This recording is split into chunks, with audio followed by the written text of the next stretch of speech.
I'm not ashamed to own my Lord, nor to defend his cause. Maintain the honors of his word, the glory of his cross. So again, we are in Revelation chapter 13. We've been talking about the beast of the sea and about who the beast is. And we discussed last week that the beast is the Roman Empire. The beast is not some person today. Some specific person, whether it is a prime minister, whether it is a religious leader. Some people, I was reading yesterday that, oh, the Pope could be the beast, or the Antichrist, or whoever they want to come up with. We'll be discussing a little bit, Lord willing, probably next week, how people come up with this idea.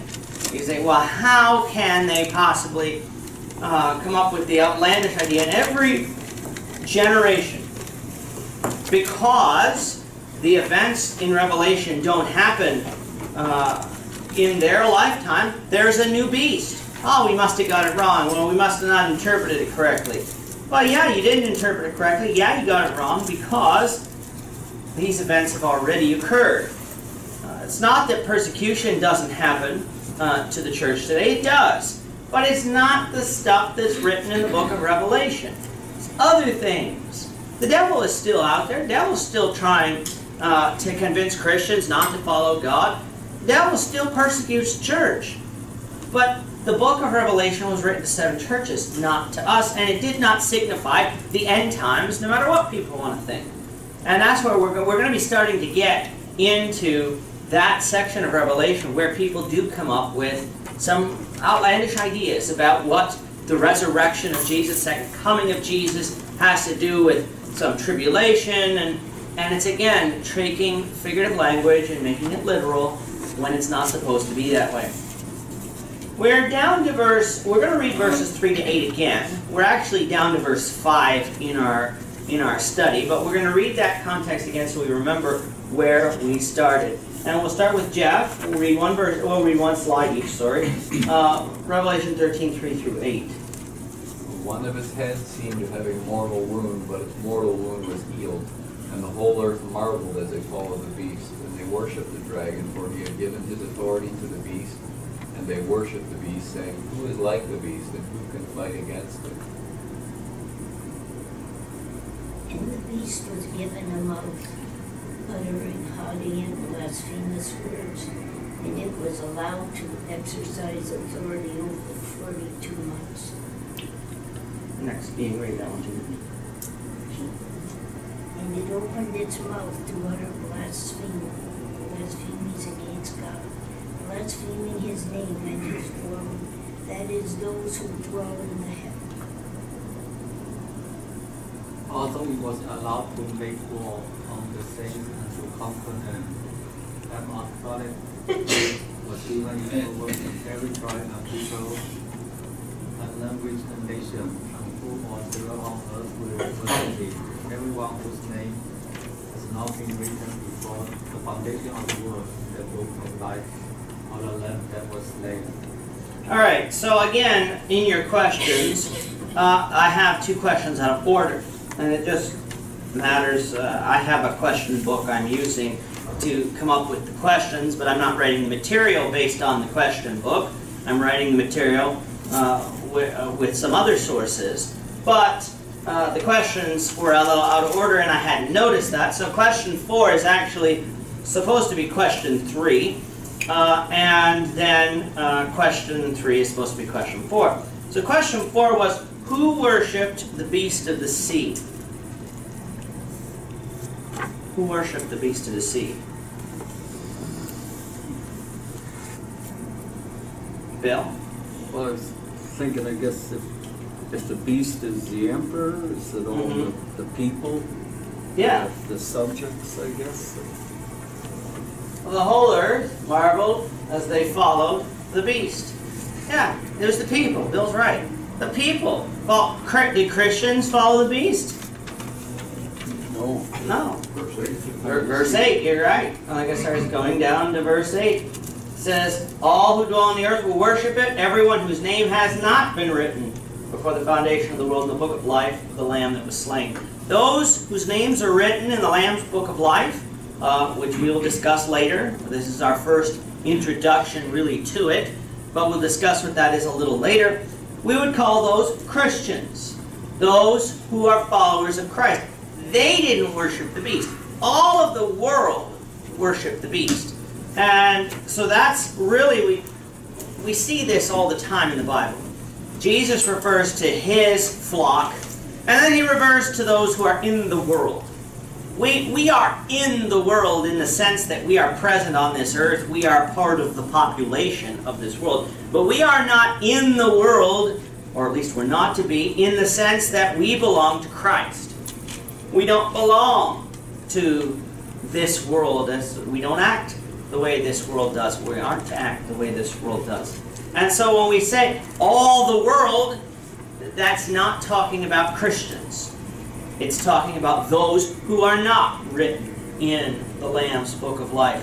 And they say, one thing that they are proclaiming is, there is no one like the beast. The world is very short. Go ahead. Why is the beast of the sea? I didn't see the sea.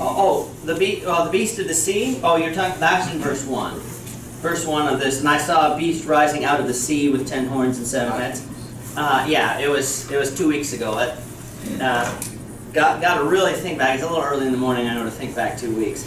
But the beast of the sea was all the way from verse 1. There's 2 beasts, and we had discussed, remember, this beast was injured, and another beast is going to rise after it.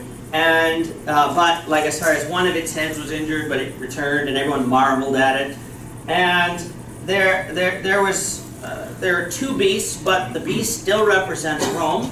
Just represents a different head of Rome.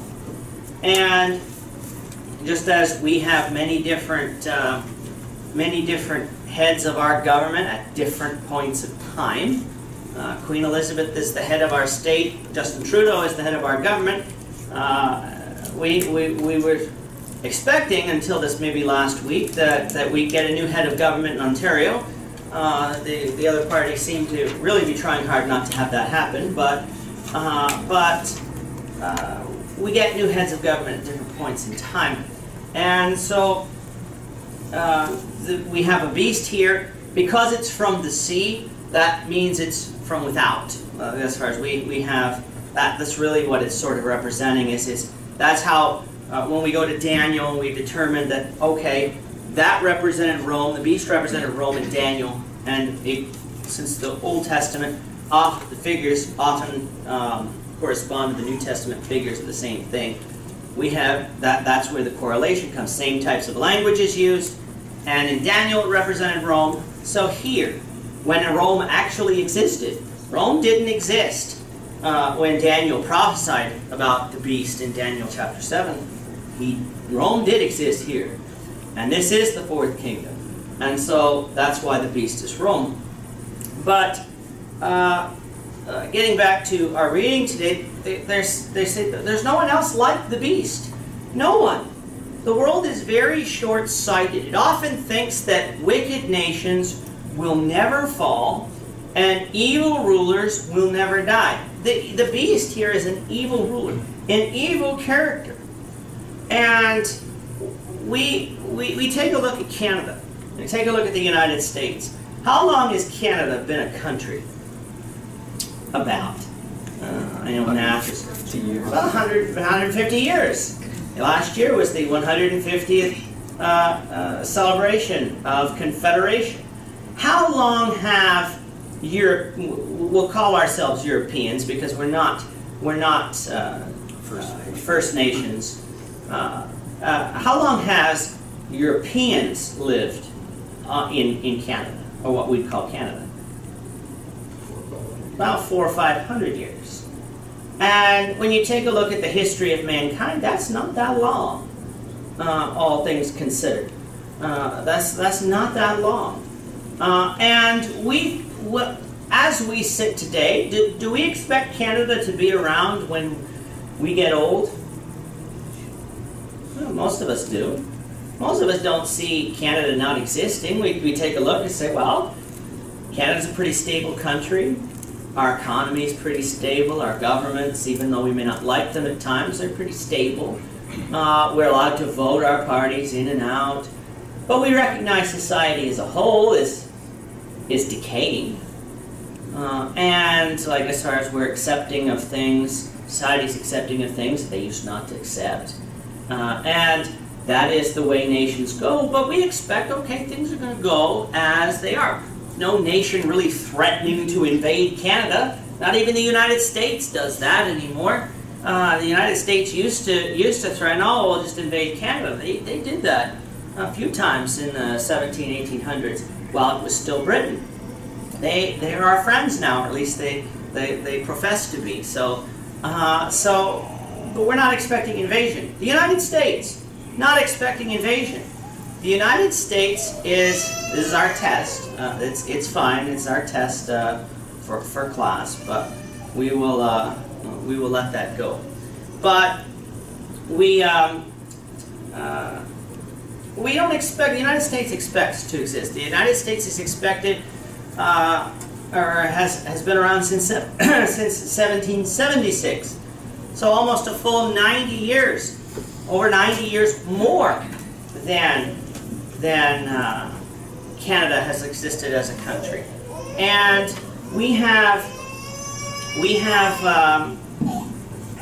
they don't expect to go anywhere either.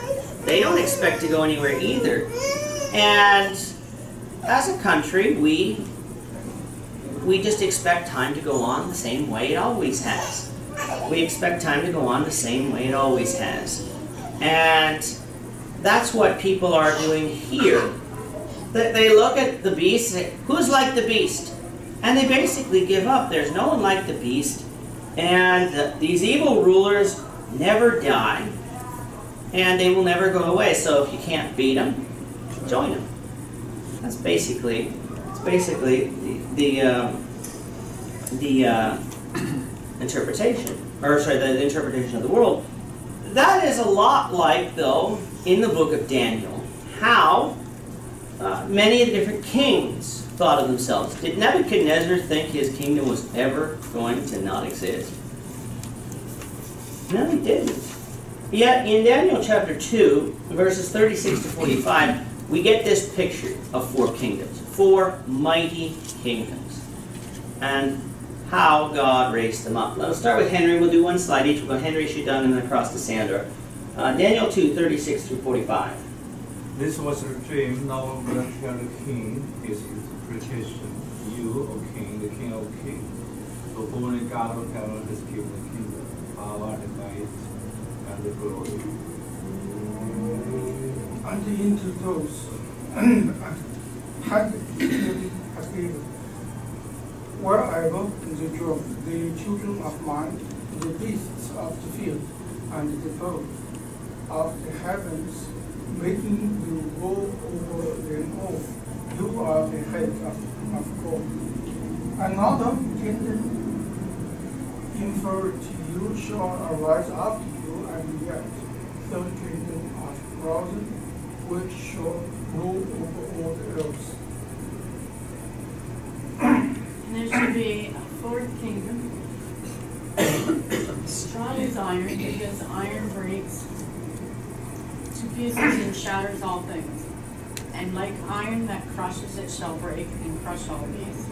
And as you saw, the feet and toes, partly of potter's clay and partly of iron, it shall be a divided kingdom. Some of the firmness of the iron shall be in it, just as you saw iron mixed with soft clay. And as the toes of the feet were partly iron and partly clay, so the kingdom shall be partly strong and partly weak. As you saw the iron mixed with the soft clay, so they will mix with one another in marriage, but they will not hold together, just as iron does not mix with clay. And in the days of those kings, the God of heaven will set up a kingdom that shall never be destroyed, nor shall the kingdom be be left to other people. It shall break the pieces of these kingdoms and bring them to an end, and it shall stand forever. Just as you saw that a stone was cut from the mountain, but by no human hand, and that it broke in pieces, and iron, the bronze and clay, the silver and gold. A great God has made known the king what shall be after this. The dream is certain, and its interpretation sure. So we have 4 kingdoms, and we actually have a 5th. But we have 4 kingdoms, 4 earthly kingdoms. We had Nebuchadnezzar's kingdom. That was a powerful kingdom. There was the 2nd kingdom, the Medo-Persian kingdom. It was a powerful kingdom, but it was not as powerful as Nebuchadnezzar's kingdom, the kingdom of gold. Then we had a bronze kingdom, the Grecian kingdom. It was not as powerful as the one that came before it. It was very short-lived. Alexander the Great conquered very quickly in relative terms, and then he died, and his kingdom was broken into 4. And then we, of course, have the Roman Empire, and of course that was the clay and that was mixed together with iron. I couldn't remember what the other one was. Iron and clay. It was mixed together, and the reason why this verse says it was mixed is because of marriage. It was mixed together because of marriage. And so the culture wasn't the same as the culture wasn't the same, and so that's why it was weaker still. And so we have these 4 kingdoms. God raises up kingdoms. Kingdoms rise and kingdoms fall. Evil kingdoms come up, they rise and fall. Good kingdoms come up, they'll rise, most likely turn evil and then fall.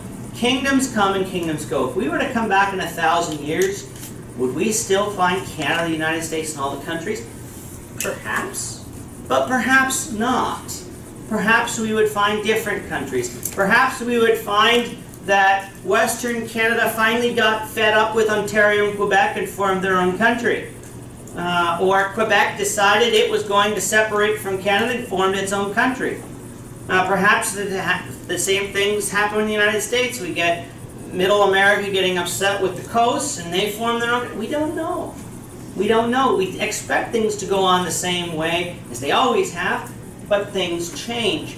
And it was in this 4th kingdom, of course, that God would set up a kingdom that would break all of those kingdoms. Christ's kingdom. And Christ's kingdom would set up, it would break all of those kingdoms because Christ is more powerful than them all. It's not talking about an earthly kingdom Christ was going to set up. Christ's kingdom is around today. It has broken all the grip of evil that evil has on people because we can be saved through Christ. And so Proverbs 14 verse 34 teaches us about what God expects. We'll come up to Gordon. Oh, that's the verse? Yeah. Righteousness exalts a nation, but sin is a reproach to any people. If a people is righteous, God will accept us. We want to claim that we are, well, Canada doesn't, the United States does, claims that they are a Christian nation. You look down at what goes on there, they're not. There is no nation. God did not set up Christian nations. He set up the church. That's His kingdom. Those who are righteous are favored by God. Now, if a nation on the whole is righteous, righteousness exalts a nation, lifts it up. How does it do that? Because God does something special for them? Bill? Well, it's the opposite of reproach. Reproach is shame and disgrace. Like, look at our countries. Even a common person, that doesn't close their eyes sees the shame in our countries. But righteousness, it would lift up our nations. People, when you talk about the country, would say, well, yeah, That's an honest nation, Yeah. good nation. Yeah. The righteousness always exalts and lifts up. It doesn't matter if it's a nation or whether it's just a group of people. When we act righteously, good things are going to happen. We're not going to get ourselves into the troubles of sin. A society won't be stealing from each other. A society would be more loving for each other. A society would be with their eyes towards God. Whenever we see problems arise, it's because we lived in a sinful world. Problems don't come from God. They come from us not acting the way God wants. James. And as we talk about righteousness, we talk about law. And when you follow the law, a society that follows law will be more cohesive, you know? Lawlessness, you know, you're talking about people who, you call it barbaric. You know, a society that is barbaric, you know, it's going to just lead to shame and destruction. Yeah, that's exactly true. And so no one can stop the beast. That was the attitude. Since no one else was like the beast, and therefore since no one else was like him, no one else can stop him either. But we need to remember God rules in the affairs of men. Cal, Daniel chapter 4, verse 25. That you shall be driven from among men, and your dwelling shall be with the beasts of the field. You shall be made to eat grass like an ox, and you shall be wet with the dew of heaven. And 7 periods of time shall pass over you. You will know that the Most High rules the kingdom of men, and gives it to whom he will. Of course, Daniel's talking to Nebuchadnezzar here. Nebuchadnezzar had become arrogant, and he said, "Look at the king. Look what I have done. Look at the kingdom that I have built." Not realizing it was God who gave it to him, and he was being taught a lesson by God, and that God rules in the affairs of men. We complain about our leaders. I'm not saying God picks every leader. A lot of people think He does. God can pick our leaders. And so when we take a look at our leaders and you say, well, I don't like our leaders. Well, perhaps God picked those leaders to teach a lesson. Whether it is a good lesson that we like or a bad lesson that we don't, God raised up evil people to judge, to punish. He raised up good people also for other purposes. We don't see God's purposes sometimes. But God still rules in the affairs of men. Government is authorities given by God. And so when we take a look at our governments, we bemoan some of the decisions that they make, some of the ungodly decisions that they make. But let's never come along and think that attitude that therefore God must be not working, God must not care, or that somehow God's not involved. God uses the people of this world to do His purpose. We don't often recognize His purpose, understand His purpose, but because He hasn't revealed it to us. But God rules in the affairs of men. So, is there anyone who could stop the beast? Yes, and God will in the book of Revelation. This problem that the people had with it, they stopped viewing God. They stopped looking at God as powerful. They stopped looking at God as able to do anything. And so, because they didn't worship God, well, let's just worship the beast. No one else can defeat him. Well, the beast could be defeated. And he would be. Gets us to question 3, which was the one before it. How long was the beast of the sea given power to continue?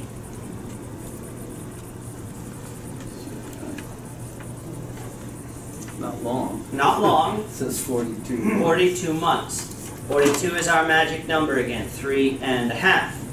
It's a limited or imperfect period of time. That is how long the beast of the sea was given power to. Bill, Daniel 7, verse 8. I considered the horns, and behold, there came up among them another horn, a little one, before which 3 of the first horns were plucked up by the roots, And behold, in this horn were eyes like the eyes of a man, and a mouth speaking great things.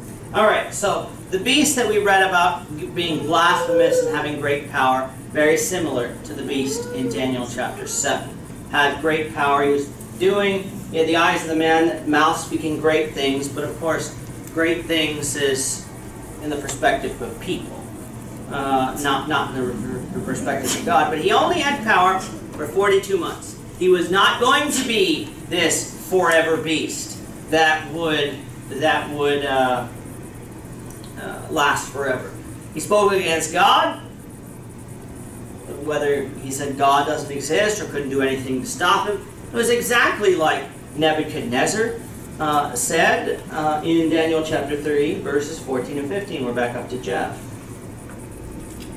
Nebuchadnezzar answered and said to them, "Is it true, O Shadrach, Meshach, and Abednego, that you do not serve my gods or worship the golden image that I have set up?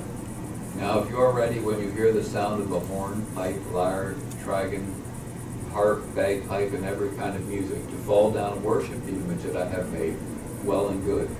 But if you do not worship, you shall immediately be cast into a burning fiery furnace.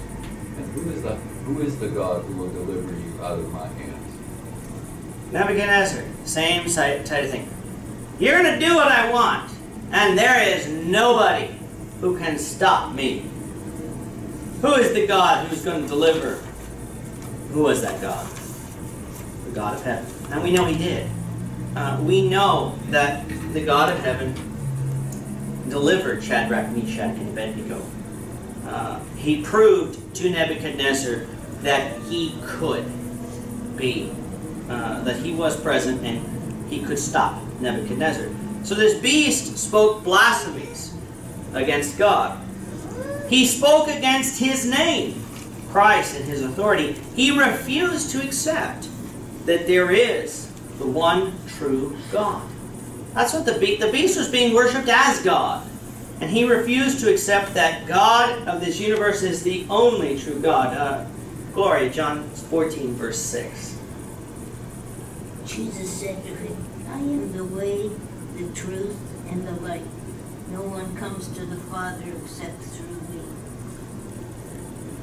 Thomas had just asked, Jesus had told them, you know the way. And Thomas says, how do we know the way? And Jesus said, I am the way, the truth, and the life. If you want to get to God, if you want to get to the Father, you've got to come through me. You can't get to the Father through anyone else, because Jesus is the reason we have the forgiveness of sins. It is only through Christ that we can get to God the Father, because sin separated us from God the Father completely. And it's through Jesus. So Jesus is the way. If you want to get to heaven, want to get to the Father, Jesus is the way. Jesus spoke the truth, the only truth. And Jesus is the life. He's the only one who can provide life.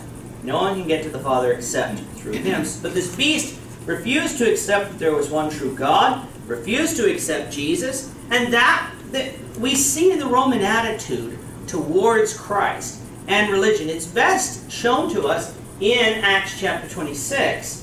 We'll come back to Henry. Acts 26, we'll do one slide each, 22 to 25. So it'll be Henry and Shudong. Christ, they have had the help from God, so stand here,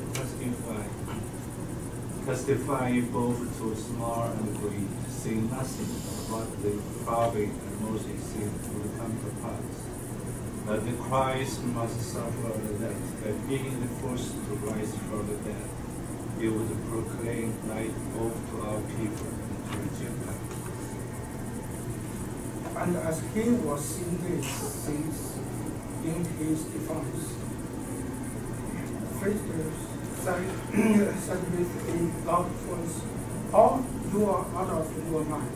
You great man is driving you out of your mind." But Paul said, "I'm not out of my mind, most excellent Festus, but I'm speaking truth and rational words."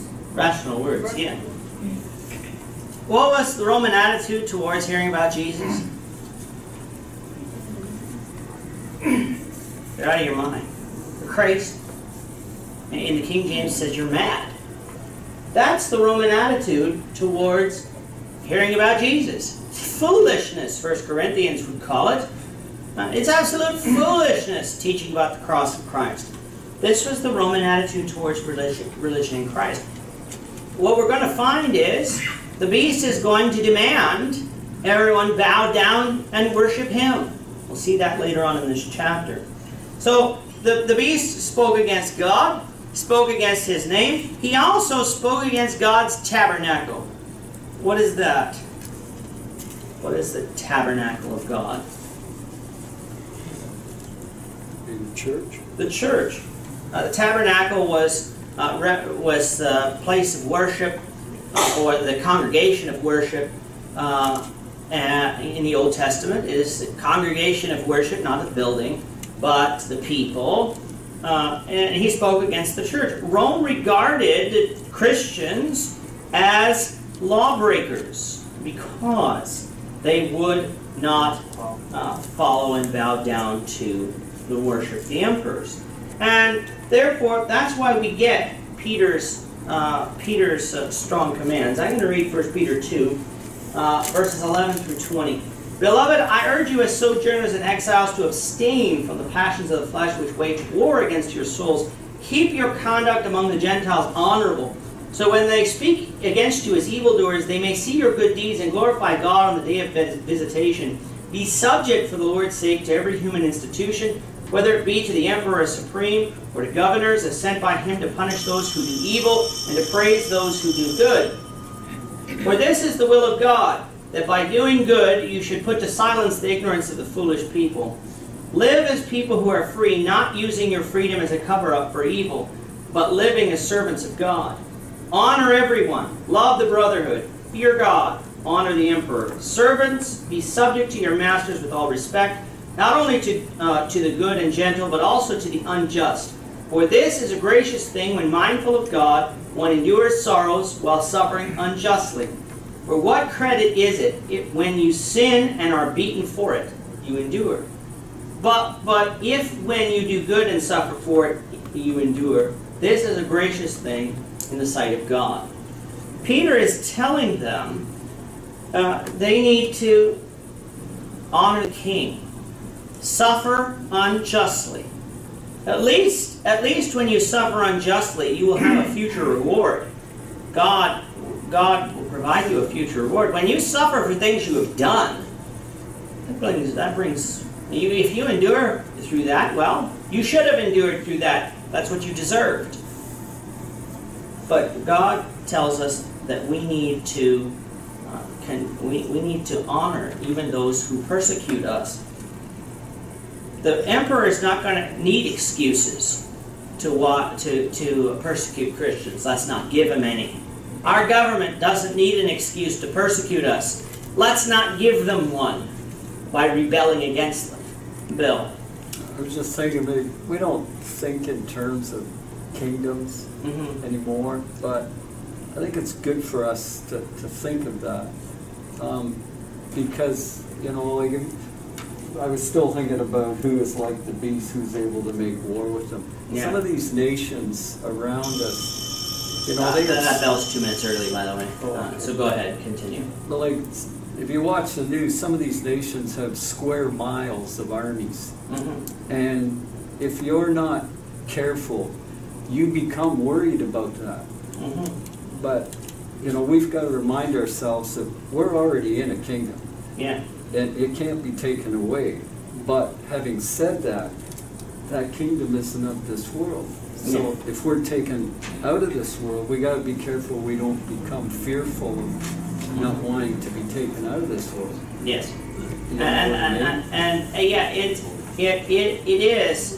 Christians are always torn. Well, I don't want to die, but I do want to, like I said. And that was Paul. That was Paul's attitude too. You have the future hope of heaven, but no one wants to be taken out of this earth. We Christians, as they grow in faith, recognize death is inevitable. Come to terms with oh yeah, I will eventually die, and then don't fear death. And when you don't fear death the same way, when you have confidence that I'm going to heaven, think about how much better your life's going to be. You're not going to be grasping for the things of this earth. You're going to be doing the things God wants you to do, and you're going to live a happier life. Whereas if we're always worrying about what tomorrow is, we're never going to be happy. We're going to lose the joy that we have in Christ. I'm not ashamed to own my Lord, nor to defend